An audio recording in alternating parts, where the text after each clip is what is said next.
Des professionnels des médias s'engagent en faveur du monde rural. Ils se sont regroupés au sein d'une structure dénommée Journalistes Unis pour le monde rural. En sport, Daouda Nou, réélu pour un second mandat à la présidence de la Fédération nigérienne de rugby. C'était ce matin au cours d'une assemblée générale élective.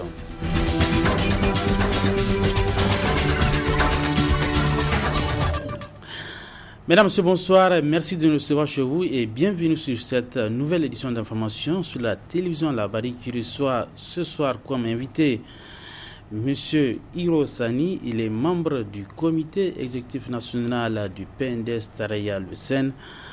Avec lui, nous allons passer en revue plusieurs sujets d'actualité nationale. Le temps de commencer cet entretien avec l'invité, retenez que le monde rural a désormais un nouveau partenaire. Il s'agit d'une structure appelée Journalistes Unis pour le monde rural. La déclaration constitutive de cette nouvelle association a eu lieu ce matin dans les locaux de la Maison de la Presse. Elle aura pour objectif d'œuvrer en faveur des paysans pour la promotion de l'agriculture, l'élevage et la protection de l'environnement. Le compte rendu avec Souleymane Barma. Mobilisation des journalistes en faveur de la promotion des initiatives de développement à la base. C'est sous ce thème que s'est tenue la première assemblée générale constitutive du tout nouveau réseau des journalistes unis pour le monde rural, jour en abrégé. Une initiative qui vise à accompagner les paysans à travers des actions de mobilisation, sensibilisation, formation et d'accompagnement des acteurs pour le développement au Niger et en Afrique. Le thème qu'on a proposé pour cette assemblée générale est de dire que les journalistes se mobilisent en faveur des initiatives au développement à la base. C'est-à-dire que vraiment nos actions vont tourner vers le développement. Concrètement, qu'est-ce que nous pouvons faire pour que vraiment, en tout cas, l'opinion nationale et internationale puisse s'intéresser au monde rural pour comprendre que ces hommes et ces femmes-là sont des hommes valeureux, ils font un travail important et que c'est de leur travail-là que dépend le développement de notre pays. Parce qu'en tout cas, au Niger, en termes de contribution, c'est ce qui apporte plus de 80% de notre économie, c'est l'élevage, l'agriculture et la pêche. Dans le même ordre d'idées, les textes de jour ont été passés à revue par les participants. Le siège de l'organisation Jour est à Niamey. Il peut toutefois être transféré en tout lieu du territoire national sur décision de l'Assemblée générale. La durée de vie est de 99 ans, sauf cas de dissolution anticipée. Sa devise est Unité, Action, Développement.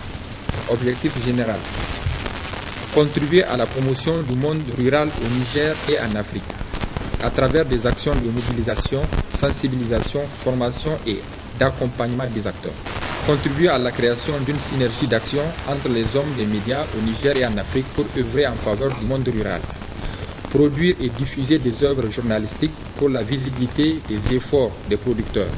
Contribuer à mobiliser les acteurs pour une plus grande participation à la protection, la promotion et le financement des producteurs. Contribuer à l'information et la sensibilisation de la population pour la valorisation des produits locaux. Contribuer à la protection et à la promotion de l'environnement.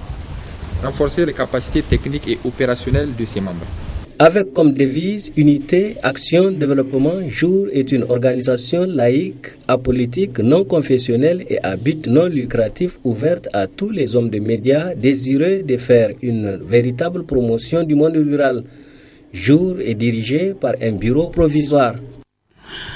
Bonne chance donc aux membres de cette nouvelle structure Journalistes Unis pour le monde rural.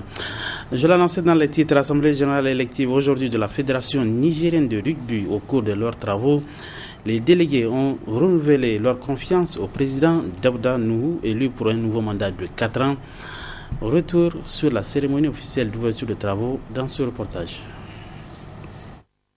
C'est le président sortant de la Fédération nigérienne de rugby qui a d'abord pris la parole. Une allocution dans laquelle le président Daouda Nou a fait le bilan de son premier mandat de 3 ans. Tant sur le terrain que sur le plan promotion, les résultats se passent de tout commentaire. Pour rappel, en 10 ans d'exercice de la Fédération, notre équipe nationale a remporté 6 titres de la Coupe d'Afrique, deuxième division de la zone nord. Sur le plan de la promotion du rugby, depuis notre installation en 2012, le bureau exécutif s'est attelé d'abord à l'élaboration d'un plan stratégique de développement incluant des formations en matière de coaching et d'arbitrage, de redynamisation et de création des écoles de rugby.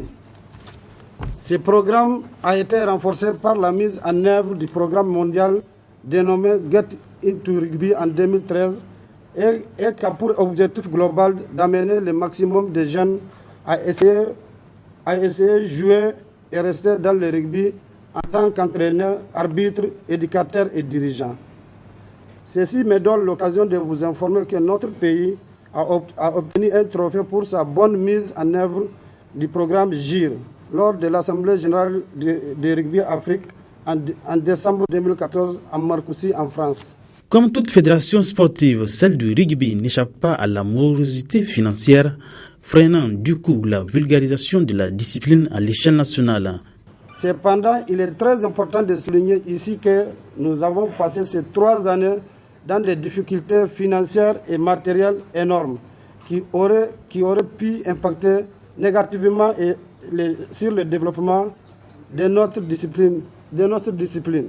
Il est donc primordial qu'au cours du prochain mandat, qu'une attention particulière soit portée sur la problématique du financement de nos activités afin de pérenniser les acquis et aller de l'avant.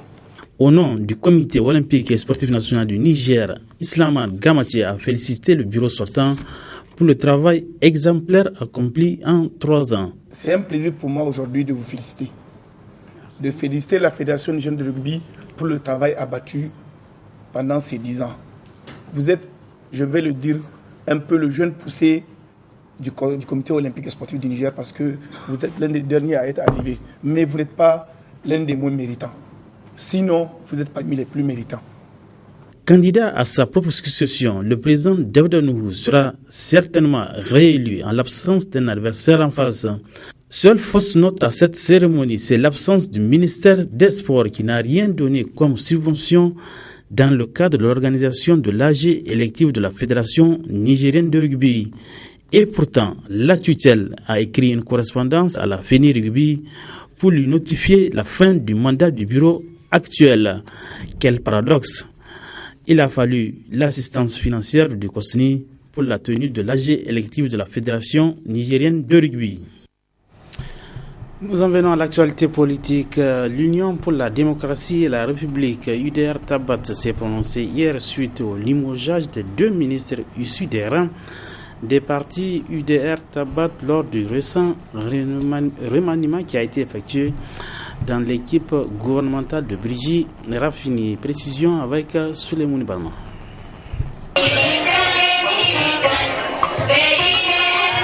Cette sortie médiatique de l'Union pour la démocratie et la République qui intervient 48 heures après le limogeage de ses représentants au gouvernement dont le président du parti a pour objectif essentiel d'éclairer l'opinion sur cette question d'actualité. L'UDR Tabat de Amadou Boubacar Cissé a pris acte de cette décision même s'il faut dénoncer son caractère. Prend acte du remaniement ministériel du 3 septembre 2015.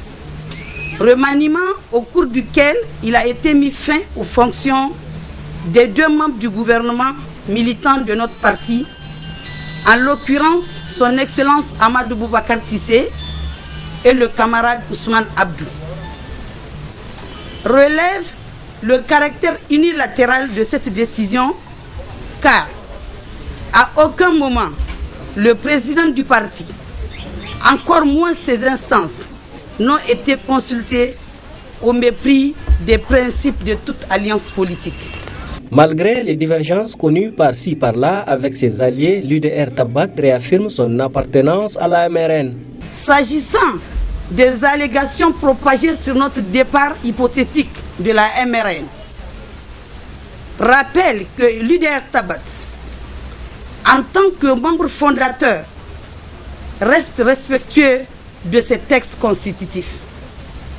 C'est pourquoi l'UDR Tabat a toujours fait montre de loyauté et de fidélité sans faille dans le respect de ses engagements vis-à-vis de cette alliance.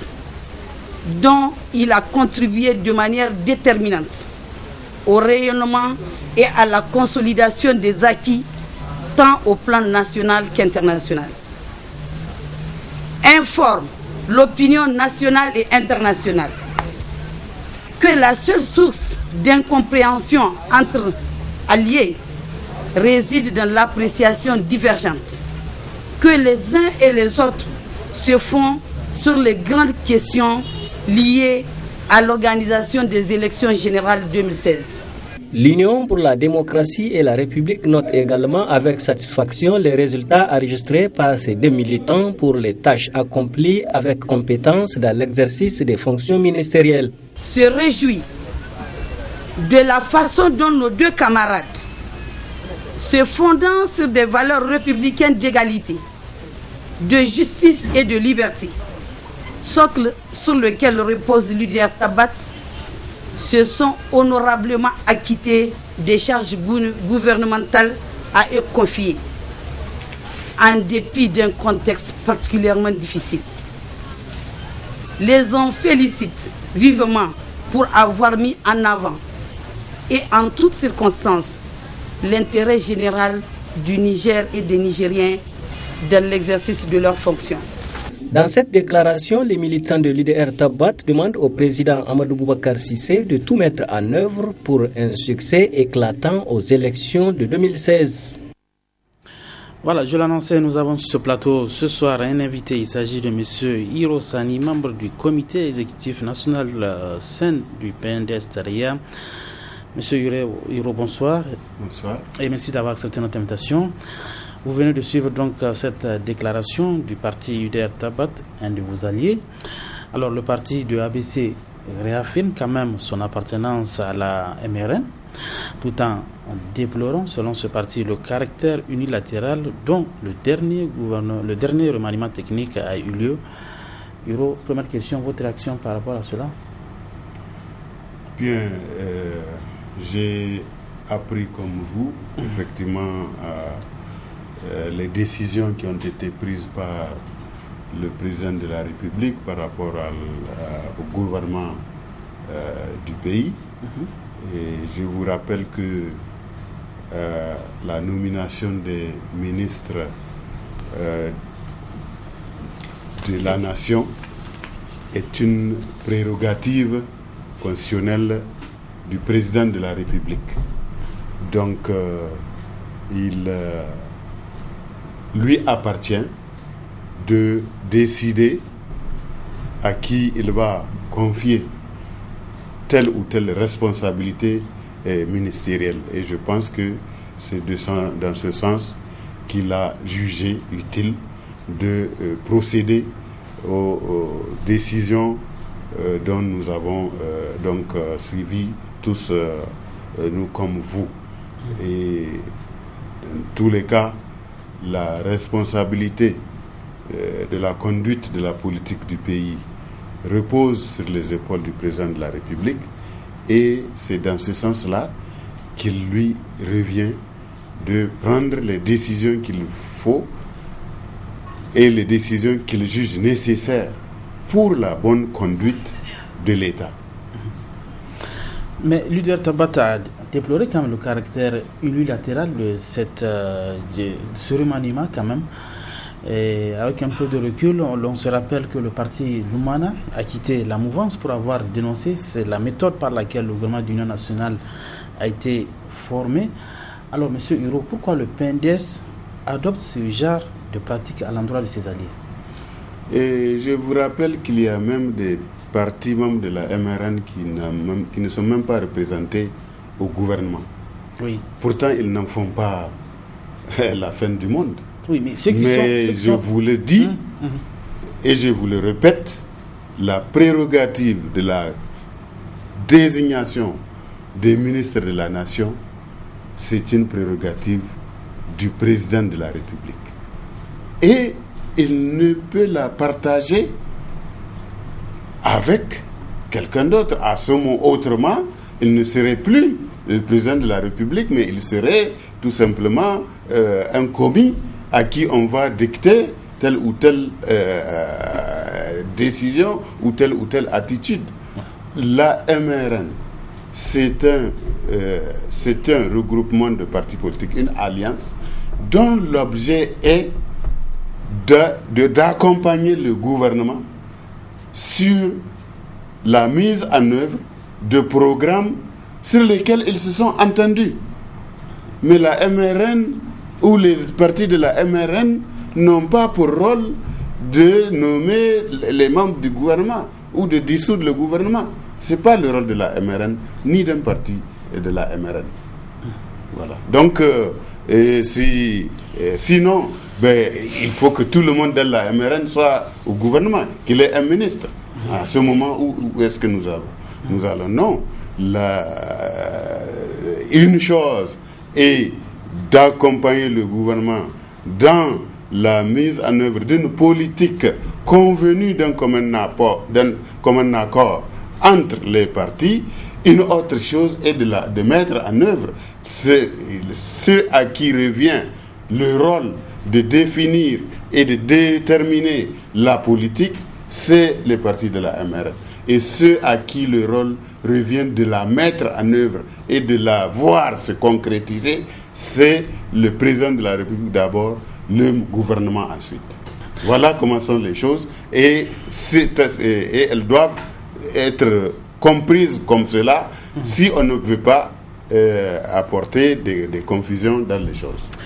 Monsieur Hiro, je reviens quand même sur ce parti UDR Tabat. C'est quand même un parti dont le président du parti, Amadou Boubacar Cissé, a été remercié du gouvernement.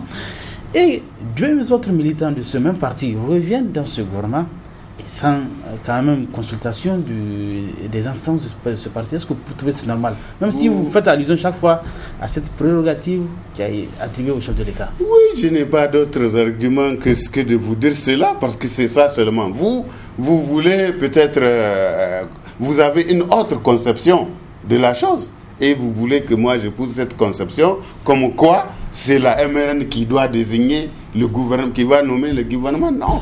Lisez la Constitution, ce n'est pas la MRN ni une quelconque alliance qui doit désigner les membres du gouvernement. C'est le président de la République en vertu des prérogatives que lui attribuent les constitutions. Un point, c'est tout. Il n'y a pas d'autre chose à chercher.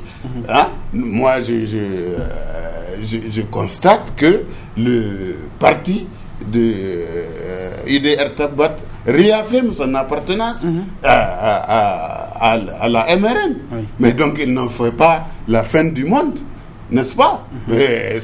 Un autre parti a pris une autre position. Peut-être c'est ça que vous voulez que le UDR Tabat fasse. Non, non. Donc, tout comme d'autres partis politiques qui sont dans la MRN, qui n'ont pas de ministre au gouvernement, pourtant le pays, la MRN continue d'accompagner les actions du gouvernement et du président de la République. C'est la même chose qui va continuer à se faire. À votre avis, il n'y a pas un lien à faire entre la déclaration de l'UDR Tabat et la déclaration, on se rappelle, du parti Lumana qui, lui, a décidé carrément de se retirer de la mouvance?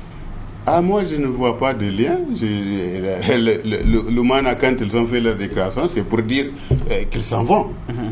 Et pour dire qu'ils s'en vont, et ce que j'ai constaté, quand ils ont dit qu'ils s'en vont, mais les membres même de l'Umana ont dit qu'ils n'ont pas été consultés pour dire que le parti s'en va. Vous voyez comme quoi, et vous pensez que l'Umana a raison de partir ou de machin, alors que dans son sein même, il y a des gens qui disent qu'eux, on ne les a même pas consultés pour quitter la MR. Vous voyez? Donc, concertation, c'est ça. Il y a toujours des niveaux de prise de décision et il faut que nous acceptions que tel niveau de décision correspond à telle prérogative et telle autre prérogative correspond à telle. Si aujourd'hui on décide de changer de politique dans ce pays et qu'on ne consulte pas l'UDR, ça c'est un problème. Voilà, monsieur Hiro, parlons à présent des élections de 2016. Le Front patriotique et républicain et certains acteurs de la société civile ont émis des doutes sur le recensement électoral. Que répondez-vous à toutes ces inquiétudes? Moi, ça me fait sourire, quoi. D'abord, le PNDS n'est pas celui qui organise les élections. C'est la CENI qui doit organiser les élections. Et ça aussi, c'est une autre prérogative de la CENI qui a été déterminée par la Constitution de notre pays. À moins que les gens ne se mettent à contester la Constitution. Mais sinon, c'est la CENI qui organise. Ce n'est pas le PNDS. Et la CENI, là, nous nous sommes mis tous ensemble, opposition comme majorité, pour la mettre en place. Aujourd'hui, elle fait un travail, quelqu'un d'autre se met à le contester. Mais contre qui il la conteste, alors qu'il est dedans, qu'il est impliqué là-dedans. Et c'est souvent le gouvernement, c'est souvent le PNDS qui est pointé du doigt. Oui. Mais il faut pointer du doigt la CENI. La CENI, elle est la patronne des élections. Ce n'est ni le gouvernement, ni le PNDS, ni quiconque, ni quelque autre parti politique qui est. C'est la CENI qui est responsable, qui est qui est pleinement responsable de l'organisation des élections, et elle l'organise telle que, et cette CENI là, tout le monde se retrouve là-dedans. Donc vraiment, je trouve que c'est malheureux que quelqu'un avec qui on a fait le même travail se retire encore derrière la palissade pour critiquer le même travail auquel il a participé. Est-ce qu'il y a quelque chose que la CENI il y a une décision que la CENI a prise dans laquelle tous les partis politiques ne sont pas impliqués? Il n'y a pas. Le CVEP, tous les partis politiques sont impliqués et au minimum. Le recensement, il s'est fait avec la collaboration jusqu'au plus petit village de ce pays-là, a été recensé avec la participation et des militants de l'opposition et des militants de la majorité et des militants des non-affiliés. Oui, mais alors où est-ce que les gens voient quelque chose d'anormal ou quelque chose qui n'est pas fait par le CFF, qui n'est pas fait par la CENI et qui va compromettre les élections. Oui, mais il y a des zones où on parle que quand même le recensement électoral a été très mal fait. Par exemple, la zone de Timia. Mais alors, ils n'ont qu'à saisir la CENI et que la CENI s'explique à ça. Mais ils ne peuvent pas se mettre à grommeler, à respecter, à grincer des dents sans pouvoir machiner. Donc, nous, la CENI, elle est responsable et nous restons vraiment... nous avons confiance à la CENI. Et s'il y a quelque chose à lui reprocher, mais nous ne voyons aucun inconvénient que quelqu'un lui reproche à la CENI ces choses et elle va arranger ça. Donc vraiment, il ne faut pas en faire vraiment une affaire de quelque chose qui n'en vaut pas la peine. Oui, malgré les assurances données par le chef de l'État, l'opposition dénonce le calendrier électoral qui a été adopté selon l'opposition sans consensus. Alors, qu'est-ce qui peut expliquer cet état de fait? Adopté par qui? Par la CENI. Par la CENI, oui. Mais alors, c'est par la CENI. La CENI, c'est tout le monde, y compris l'opposition, qui est dedans. Donc, comment est-ce que les gens vraiment sont en train d'agir? Ils voient bien là où il faut à qui s'adresser. Au lieu de s'adresser à ça, ils cherchent à s'adresser au gouvernement, à tel parti politique, au président de la République. Alors que tout ça, tous ces gens-là n'ont rien à voir avec ce qui se passe. Oui. C'est la CENI qui a pris cette décision-là et elle l'a fait connaître à tout le monde. Mais alors pourquoi ils pensent que maintenant quelqu'un d'autre peut imposer à la CENI de se dédire, de revenir sur ce qu'elle a dit? Pourquoi? Est-ce que la CENI est sous la tutelle du gouvernement? Est-ce que la CENI est sous la tutelle de l'opposition? Est-ce que la CENI est sous la tutelle de la majorité? Non, la CENI, elle est indépendante. Si elle prend des décisions, ces décisions-là s'imposent à tout le monde. Oui, parlant du calendrier quand même électoral, entre-temps, il y a eu cette affaire qui a défrayé la chronique, c'est la corruption dont on parle, où vos représentants, la mouvance, ont été ont reçu quelque chose à la veille quand même de l'adoption du calendrier électoral. Regarde, c'est ridicule. Toi, tu peux corrompre pour ton propre militant. Ça, où est-ce qu'on a vu ça? Est-ce que c'est un militant de l'opposition à qui on a donné l'argent? Parce qu'on a envoyé des camarades dans une mission et qu'on décide de les appuyer avec de l'argent, nos propres militaires, on va dire que nous avons corrompu nos propres militaires. Mais on est dans quel monde ça? C'est à la veille, on dit, de l'adoption du calendrier électoral. Même si c'est pendant la décision de... C'est nos militants, non? Est-ce que nous sommes partis voir le militant de l'opposition pour lui donner quelque chose? Nous ne sommes pas partis le voir. Ce sont nos militants. Donc on est libre de... Est-ce qu'ils savent pendant tout le temps que nous leur confions des missions, comment on fait? C'est seulement maintenant. C'est ridicule. Ils sont ridicules. Ils sont malheureux parce qu'ils se d'un petit truc comme ça là pour en faire une montagne justement. Mais c'est nul. C'est ridicule. Ils n'ont qu'à réfléchir et trouver quelque chose de plus intelligent que cette bêtise de dire qu'on a corrompu notre militant à nous. Si on n'a pas confiance en ce militant là, on va l'envoyer nous représenter dans une organisation aussi importante que la CENI. Vous croyez cela? Donc les gens sont ridicules, vraiment, ils sont bêtes, ils ne savent même pas ce qu'ils sont en train de faire pour dire que nous, on a corrompu notre militant. Alors, Hiro, vous ne craignez pas des élections sans opposition, sans l'opposition? La démocratie, c'est ça sa définition. La liberté des élections. Chacun est libre d'aller aux élections ou de ne pas aller. Chacun est libre même de voter. Même de voter, les gens sont libres. À plus forte raison de se porter candidat ou d'aller à des élections. Donc, si quelqu'un pense que vraiment il ne doit pas aller aux élections, ben il ne va pas y aller. Mais je suis certain que beaucoup de gens sont prêts parce qu'ils en voient l'enjeu, ils en voient l'intérêt, ils ont une conception autrement plus patriotique de la politique qu'ils ne vont pas dire qu'ils ne vont pas aux élections. À qui ils vont faire mal d'abord s'ils ne vont pas aux élections? Pas au gouvernement, pas au président de la République, ni aux autres partis. Ils vont faire d'abord mal à eux-mêmes et à leur parti. D'abord, avant tout. Vous voyez? Donc, c'est librement que chacun est venu faire la politique. C'est librement que chacun est venu créer son parti politique. Si librement il dit ben, je ne vais pas aux élections, mais nous, on ne va pas s'asseoir pour pleurer pour lui. Alors, parlons de ces élections, à quand l'investiture du candidat du PNDS pour les élections présidentielles? Notre parti se prépare aux élections et il a un agenda bien défini, vraiment par lequel il va passer pour désigner son candidat aux élections présidentielles, mais ses candidats aussi aux élections législatives, mais ses candidats aussi aux élections locales.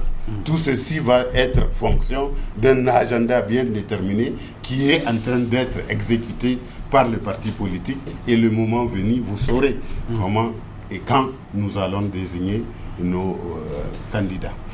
Oui, Hiro, restons toujours avec votre parti, le Parti Rose, et vous êtes depuis quelques jours sur la scène quand même politique. Vous défrayez la chronique avec l'exclusion de Ibrahim Yacouba de votre parti. Alors, des observateurs de la scène politique taxent le PNDS d'être un militant, d'être un parti plutôt de militants de première heure et non des arrivistes.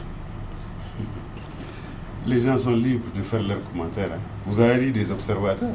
Oui. Il y a des observateurs qui voient avec un œil, il y a d'autres qui voient avec deux yeux, il y a d'autres qui sont aveugles parmi les observateurs. Donc, c'est leur droit.